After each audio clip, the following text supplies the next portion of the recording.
Okay, we're live. This is CT is Us Facebook. It's the 12th of September. I hope everybody is doing well.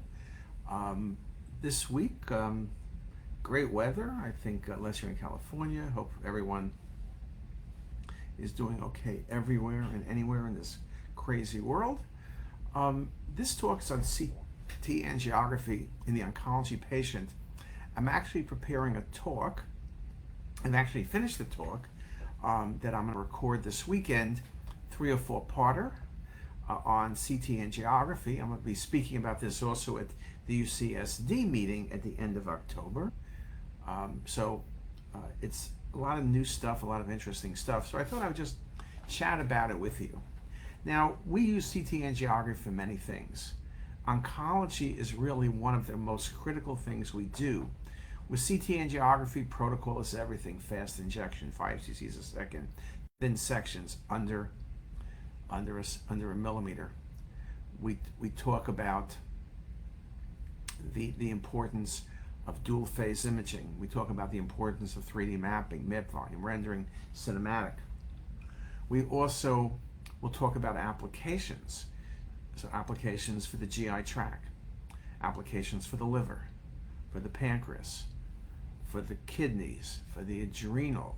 We talk about CT angiography looking for complications of the primary disease process or a sequela of the patient's therapy.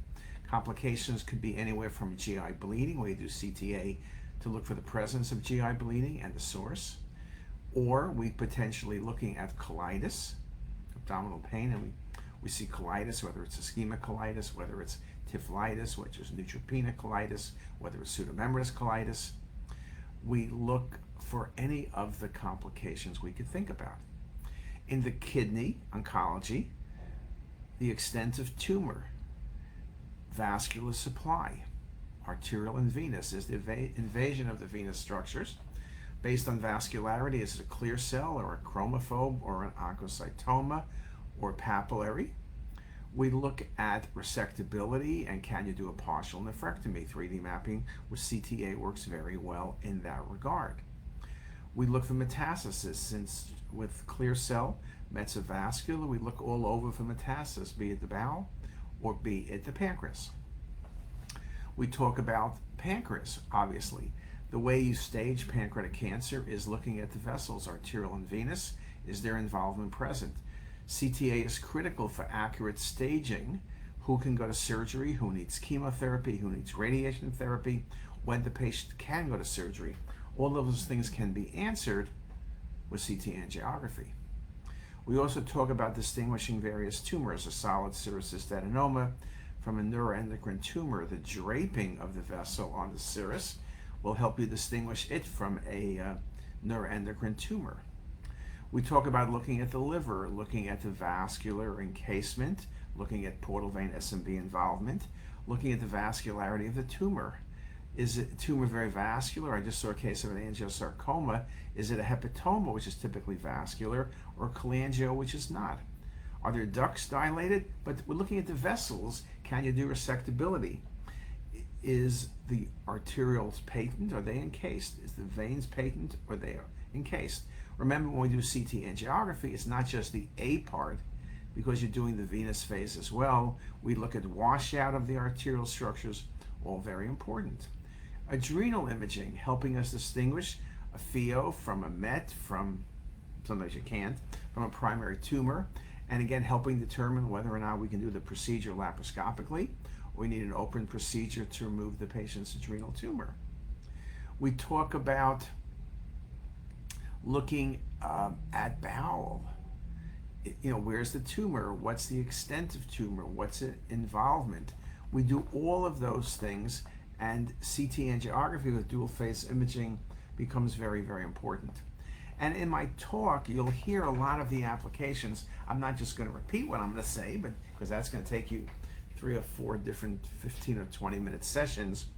But again, I will focus on the importance of protocols, the importance of good injection, the importance of using volume rendering and MIP and cinematic rendering in analyzing these cases. All of these things become very important in doing the studies. I also, as I mentioned, we're looking at staging. We're looking at follow-up. So you're looking at things like GIST tumors, you're looking for ulcers, bleeding, adenocarcinoma, lymphoma. Can we distinguish amongst the various tumors based on vascularity, based on feeding vessels? A lot of those things the answer is yes for. So detection of tumor, staging of tumor, being specific as to what the tumor is, and then of course follow-up relative to therapy, as well as potential complications, are all things that CT angiography is very strong about. So I recommend you think about that. Now let me see who is online. Can I actually tell that?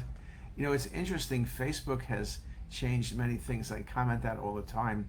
And of course, unless you're doing what we're doing, it's really, you would not be able to say whether I'm right or I'm wrong. But Facebook does have a way of changing all of the processes. And so like before, I would be able to look and see who the current viewers are, and I see there's a bunch of people online, but I really can't look and see who it is that is online. So kind of interesting, but I really can't do much about it. So that is what it is. You know, so not much we could do. So it'll be interesting. Like I said, Facebook always does things differently and constantly changes. I don't know who they ask. Maybe it's Zuckerberg, but they don't ask Fishman what changes are worthwhile and what are not. But anyway, that's a short look at CT angiography in the oncology patient. Again, protocols, technique, post-processing, all are critical, and the applications really run throughout oncology. I mentioned some of them, and I will mention more when I do the talk, which I will record this weekend, and based on what Sarah tells me, that talk will be coming to you sometime in January 2025. As you can imagine, we have to be a little bit ahead, so we're not waiting and we're not running out of lectures. Anyway, hope everybody has a great day. See you soon.